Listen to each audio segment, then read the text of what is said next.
After 8, good morning. Welcome to the third hour of Kenya's biggest conversation. This is the Situation Room on the 7th day of October 2024. The Safaricom all-in-one package. It's this one package where you get airtime, you get data, you get call minutes, you get SMSs, and you get free WhatsApp. And Safaricom looked at people's patterns on calling, and they realized that many times people would be in the middle of a call, and the call would drop because you've run out of airtime. Or you wanted to respond to a message and you are not able to respond to a message because you've run out of airtime. Or you're trying to do a USSD code, maybe a bank transaction, and you're not able to do that bank transaction because you don't have SMSs. Or you wanted to browse and you're in the middle of browsing and then you run out of data. So they noticed, as people are then, when you run out of data, you go and buy data. When you run out of airtime, you go and buy airtime. And when airtime runs out and you still have data, you're not able to call because, So they decided, why don't we just make this thing, one uniform thing? So they came up with the all-in-one package. And they say, if you spend a certain amount of money, you buy a package for 30 days. It helps you run for those 30 days. So for example, 2,000 shillings for 30 days gives you 17 GB of data.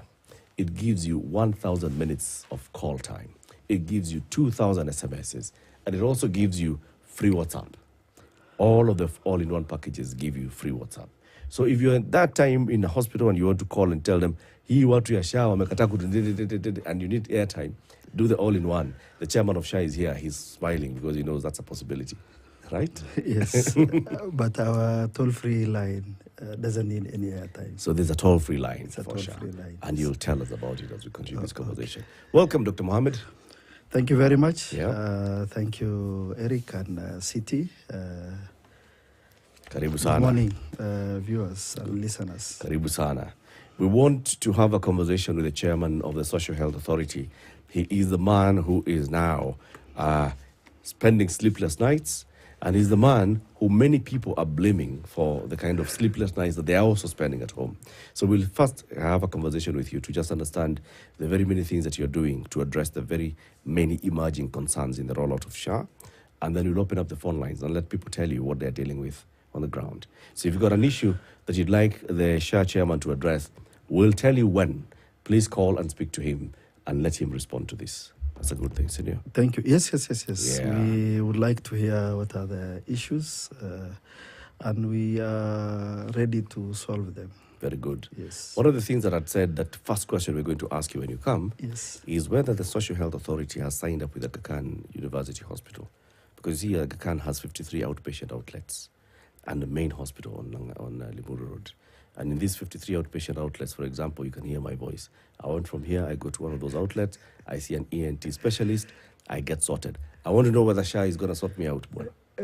Thank you very much. I thought the first question is usually on CT asking the day's proverb. Yo, but now that Bro, now that you have got what straight, you said is actually true and Yes. it is absolutely correct. yes, But then as we were talking before you got here, yes, that is what we determined we must ask. the voice. Because everything might get lost in the proverb. Yes. Thank you. Yes, the Aga Khan main hospital have signed. Very good. The branches, some of them might have signed and some not yet. Yes. Very good. There are 53 outpatient medical centers by the Aga Khan University Hospital. Go to any of them and you get sorted. So you don't have to go to the main hospital for these issues. You want to see a pediatrician, you want to see a gynecologist, you want to see a urologist, you want to see an ENT specialist. Aga Khan University Hospital says, we have actually invested so that you can come close to you. Tuko, karibu, na wewe. That's the message from the Aga Khan University Hospital. City, now welcome the Daktari with the day's proverb. Yes, our proverbs for this week and the following weeks will be from countries that are in the region that we call the Maghreb region. Okay?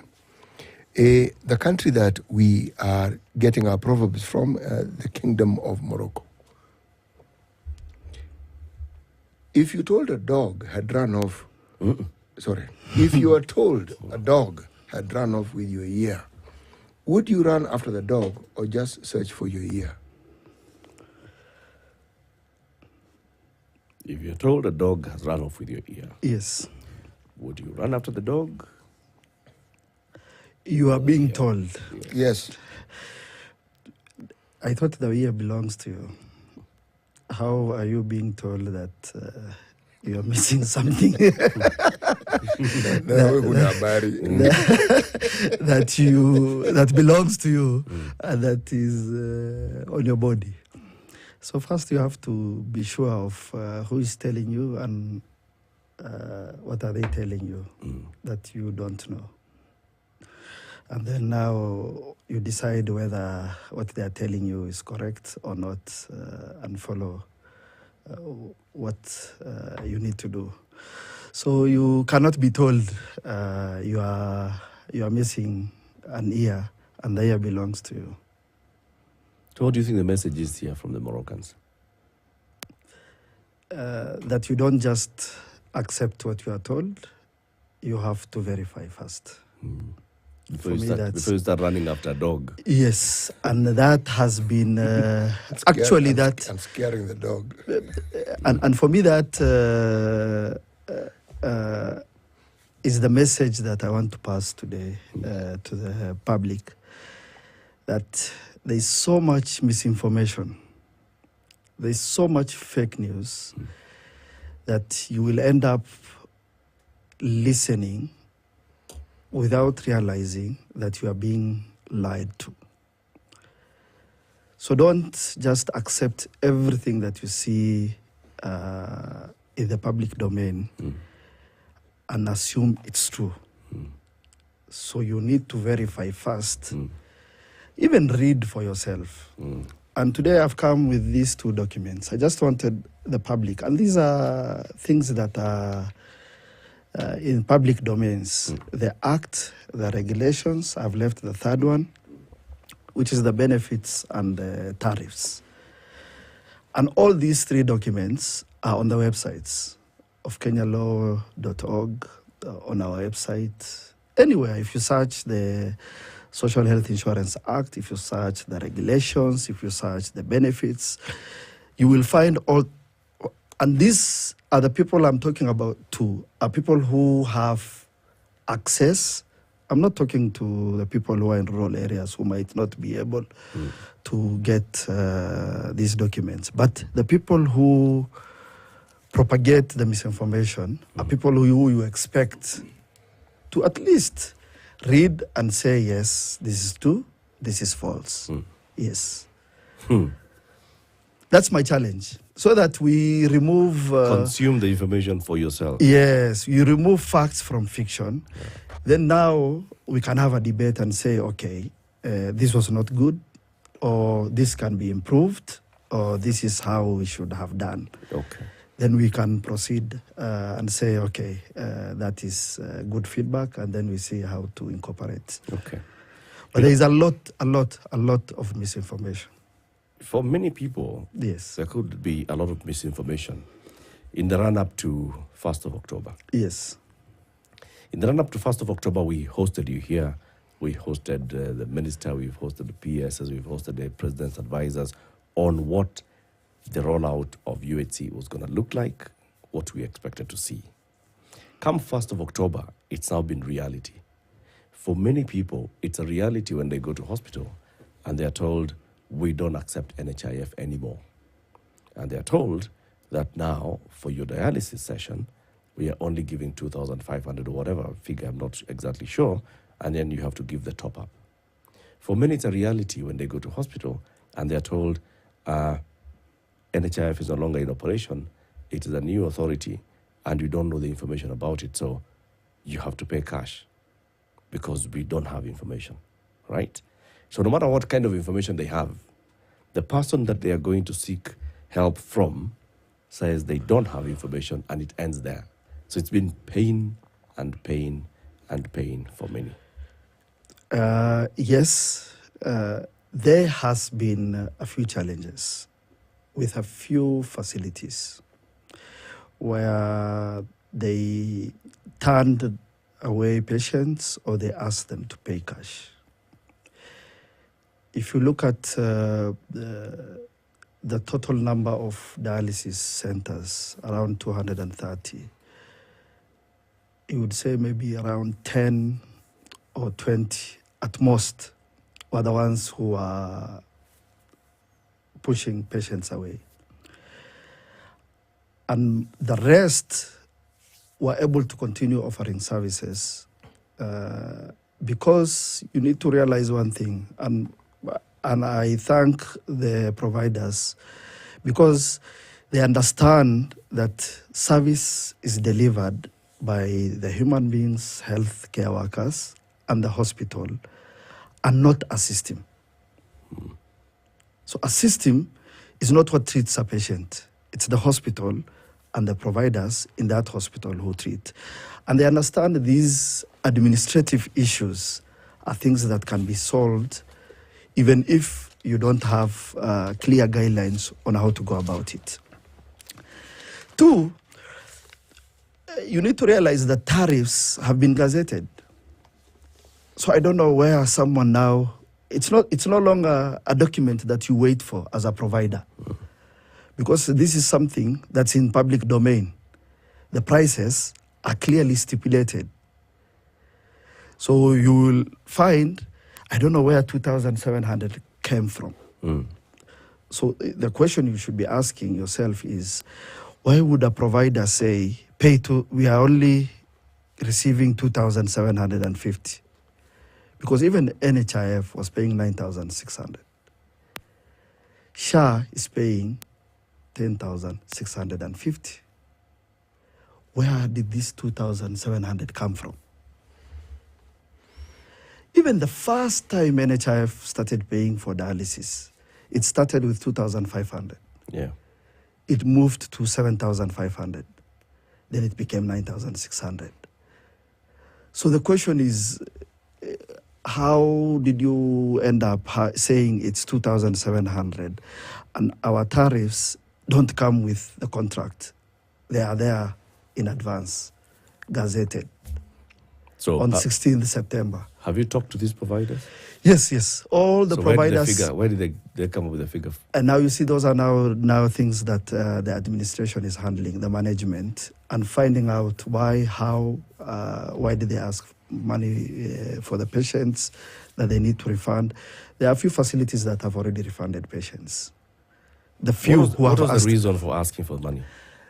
the reason was, and this is also the other challenge that we have had with NHIF, and these are now the things that we want to correct going forward. Suppose you are on dialysis, chronic kidney condition. You are known. You have been given dialysis sessions approved. Administratively, NHIF was approving every session. So the facility needs to pre-authorize and then you proceed. Surely, once you have a chronic condition, no one goes to dialysis for leisure. Yep. No patient says, I want to be dialyzed today. I feel like there's something wrong. None. So they moved that to 1 month approval. But where I come from, that is still illogical. Because I know, God forbid, Eric needs 2 sessions. I put it in the system that you are entitled to 2 sessions a week. You pre-authorize yourself by your fingerprint because you have gone. So 1 session is knocked off from that week. You go again, Same. 1 session is knocked off. The facility does not need to ask, Eric is here, we want to dialyze, please approve. That is repetitive, unnecessary time wastage that can easily be automated and authorized through a fingerprint. Because even you, Eric, you know you have 2 sessions. Yeah. If you go twice in 2 days, then you know your 2 sessions are over for this week. Yeah. And if you receive a message that says facility X is dialyzing you, you know it's not you because you haven't put your fingerprint. So I don't know what they were trying to cap, or they were just maybe having more resources, human resource, interventions to justify that we are working. So you see, those are now the things that we need to address moving forward at SHA. Once you are pre-authorized for certain things, conditions, that we know these are chronic, you will need it. And it's not going to end today or tomorrow. Until you get a transplant or until, maybe God forbid, you pass away.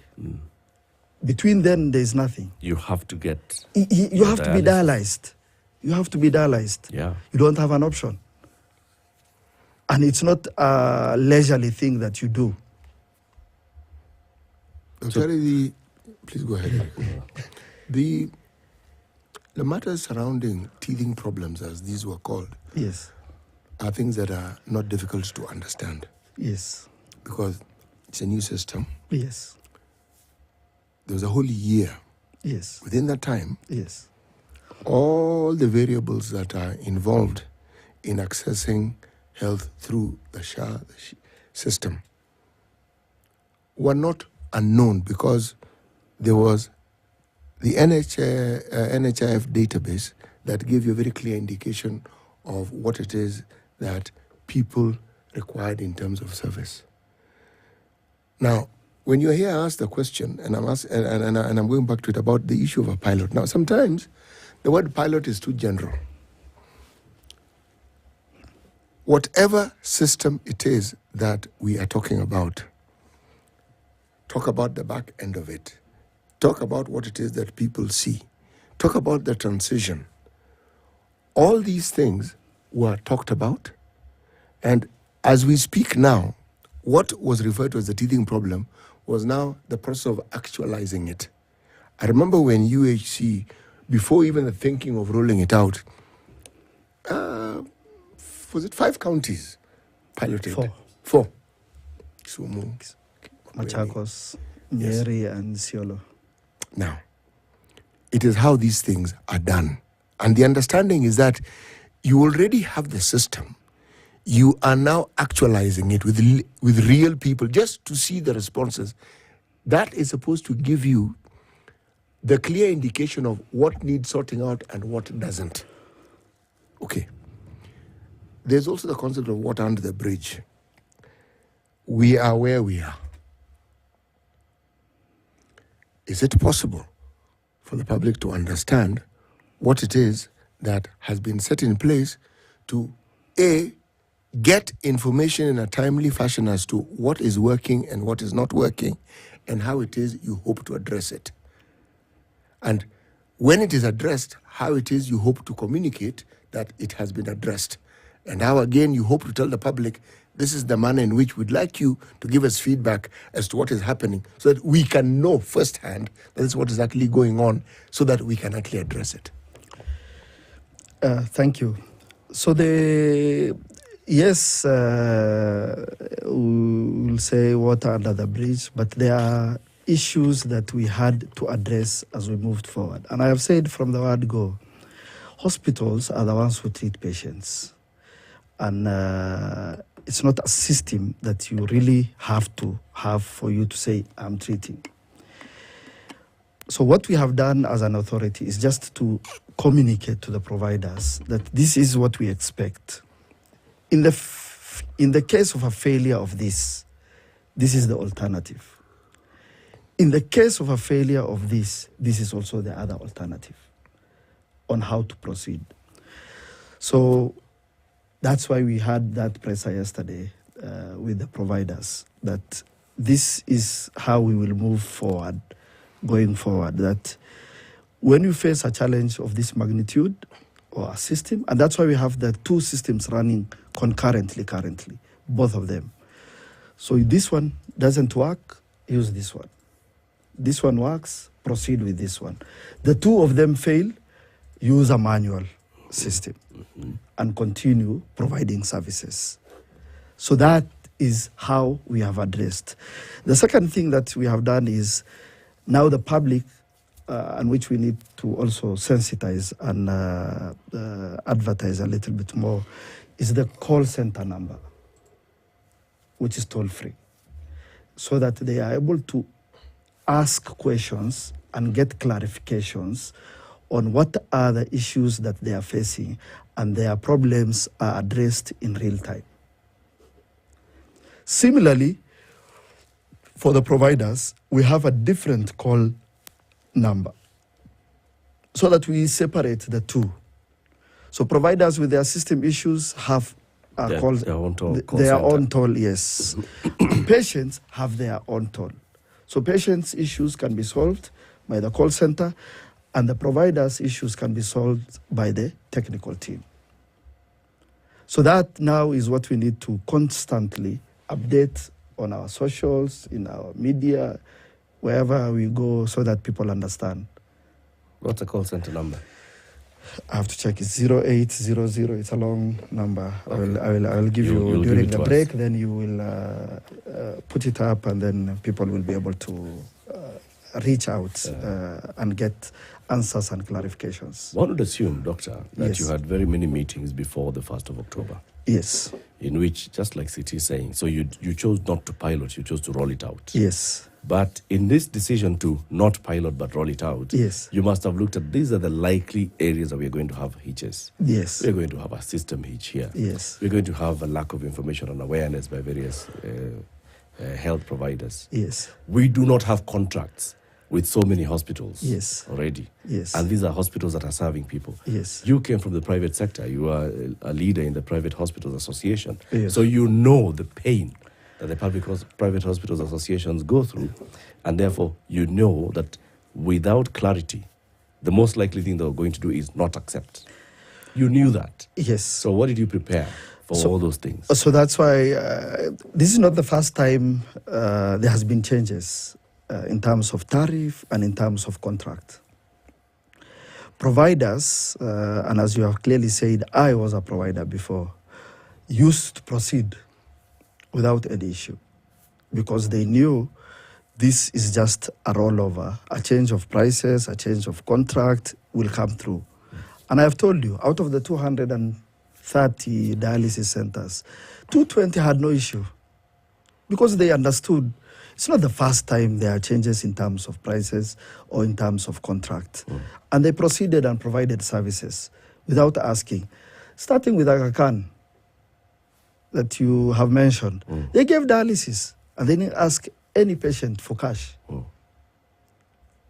So that is the thing. You will have a few who might have been maybe new centers, 1 year old, who have never been part of a changeover, are not members of an association.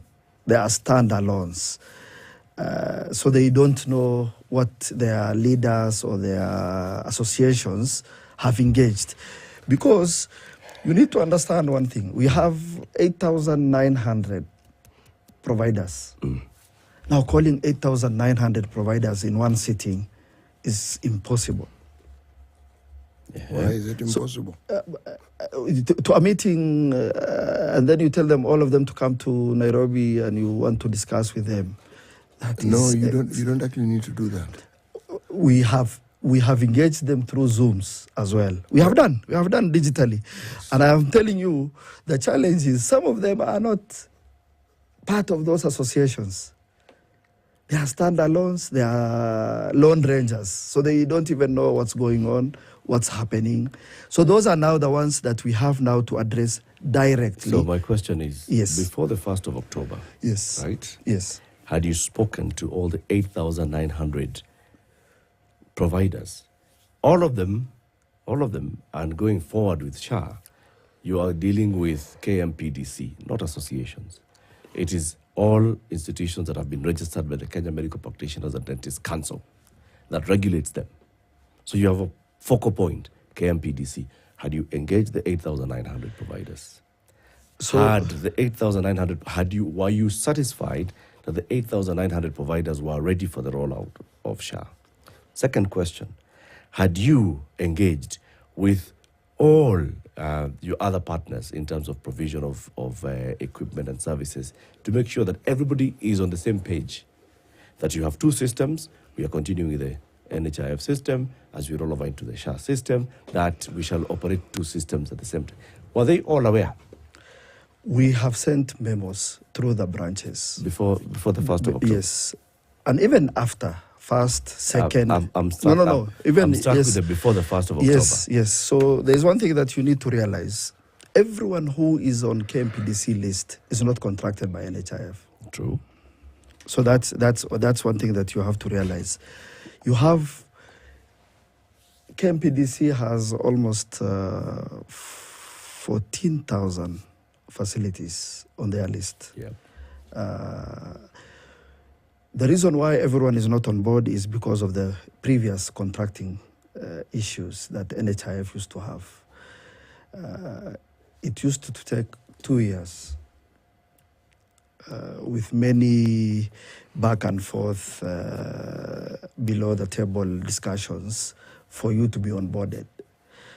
And that's why we were told by the PS here last week. Yes. That one of the reasons why you're not going that route. Yes. And using the KMPDC route. Yes. Is that all health facilities that are registered by KMPDC will be empaneled. Into SHA. So we don't need to think about contracts. It will be empaneled by SHA. Yes. Then the second thing is, because you see facilities have the autonomy to be contracted. Contractual obligation is different from being empaneled. Okay. So I empanel you, Eric. Eric, you look at my tariff and you say, these prices, it's okay. I'm okay, I can't. Doc, I get you. But my question I just want you to understand first so that we are on the same page. Right. So it's not a must that we contract you, Yes. because it's you to decide that you want it to be contracted. So the facilities that have been empaneled or that have been contracted before by NHIF, who you assume automatically will renew their contract, are the ones now who you have communicated with and told them, because the new ones don't have any contract. So they need to be contracted first. They need to return the contracts because they were given the contracts prior to 1st of October. Okay. Yes. So the ones that have been on our panel before at NHIF have received and knew that these are the contracts, number one, that they have received. But they haven't signed. Some of them signed and returned. What was the percentage of the 8,900 NHIF providers that had signed contracts by the 1st of October? All Percentage. public facilities. All public facilities. Yes. And that is Level 2 to level 6. 4,000, almost 6,000 facilities. Okay. Yes. 1,400 private had signed. By the 1st of October? Yes. Not by yesterday? No. Not by yesterday. Because you see, some of them, and this is the other thing that we need to understand. There are facility administrators and there are facility owners. As a facility administrator, there is so much power that you have that you can do certain things. So you have to, if you are an administrator and it's a private sector, you have to look for the owner and say, there's a contract that has come. These are some of the issues. What do you think? But they did not stop providing services. So they're able to say, can you please allow us to sign? Or they say, okay, let's pass it through our legal team. The lawyer looks at it if there are any issues, and then we proceed. And for the first time, there is no negotiation on prices because these are things that we have already gazetted, the benefits and the tariffs. So the communication has gone out. So you're saying that all systems were ready by the 1st of October? I have told you we had the NHIF system, we had the manual system, which was available, and the new system. And you had 7,442 providers ready for the rollover. Yes. And yet we had problems. We will talk about that. So why did we have problems from the last 6 days? Why have we been having issues? 23 minutes to 9. Our guest is Dr. Abdi Mohammed. Dr. Mohammed Abdi is the chairman of the Social Health Authority. At some point in the next hour, we are going to open up the phone lines for you. Speak to him, ask him the questions that you'd like to. And as we go into this break, he'll also look at the toll-free number, which we are going to give. If you have an issue, what's the number that you need to call?